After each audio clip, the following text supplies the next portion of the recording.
2 Samuel, chapitre 24.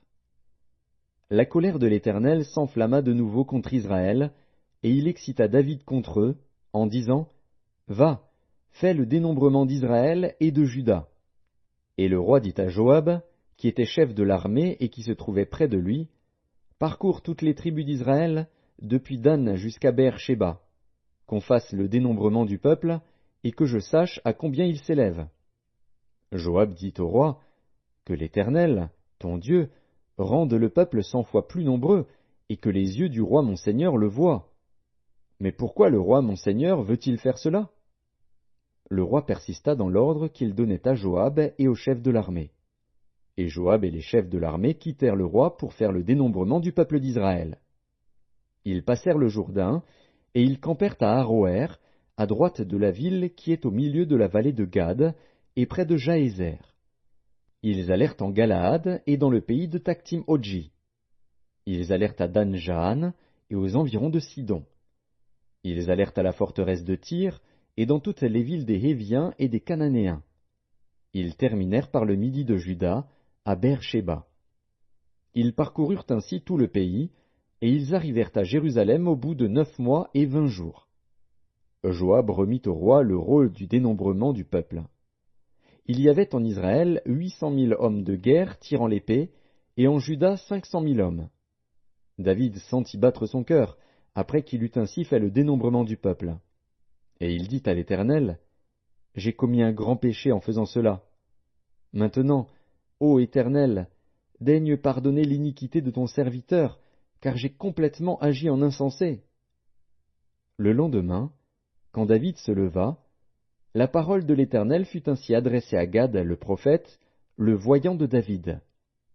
Va dire à David, Ainsi parle l'Éternel, je te propose 3 fléaux, choisis-en un, et je t'en frapperai.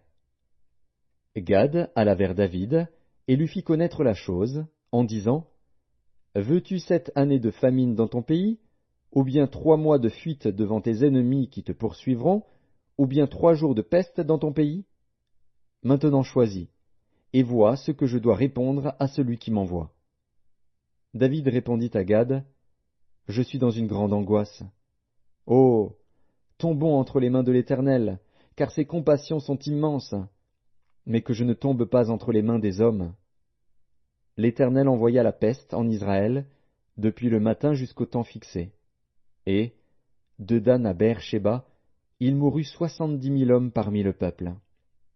Comme l'ange étendait la main sur Jérusalem pour la détruire, l'Éternel se repentit de ce mal, et il dit à l'ange qui faisait périr le peuple, Assez, retire maintenant ta main.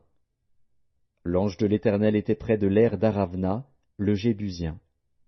David, voyant l'ange qui frappait parmi le peuple, dit à l'Éternel, Voici, j'ai péché, c'est moi qui suis coupable, mais ces brebis, qu'ont-elles fait? Que ta main soit donc sur moi et sur la maison de mon père. Ce jour-là, Gad vint auprès de David et lui dit, Monte, élève un autel à l'Éternel dans l'aire d'Aravna, le Jébusien. David monta, selon la parole de Gad, comme l'Éternel l'avait ordonné. Aravna regarda, et il vit le roi et ses serviteurs qui se dirigeaient vers lui. Et Aravna sortit, et se prosterna devant le roi, le visage contre terre. Aravna dit, Pourquoi mon seigneur le roi vient-il vers son serviteur? Et David répondit, Pour acheter de toi l'aire et pour y bâtir un autel à l'Éternel, afin que la plaie se retire de dessus le peuple. Aravna dit à David, Que mon seigneur le roi prenne l'aire, et qu'il y offre les sacrifices qui lui plaira. Vois, les bœufs seront pour l'holocauste, et les chars avec l'attelage serviront de bois. Aravna donna le tout au roi. Et Aravna dit au roi, Que l'Éternel ton Dieu te soit favorable.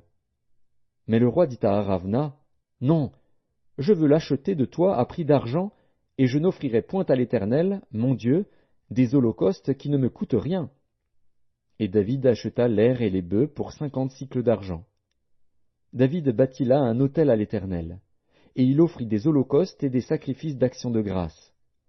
Alors l'Éternel fut apaisé envers le pays, et la plaie se retira d'Israël.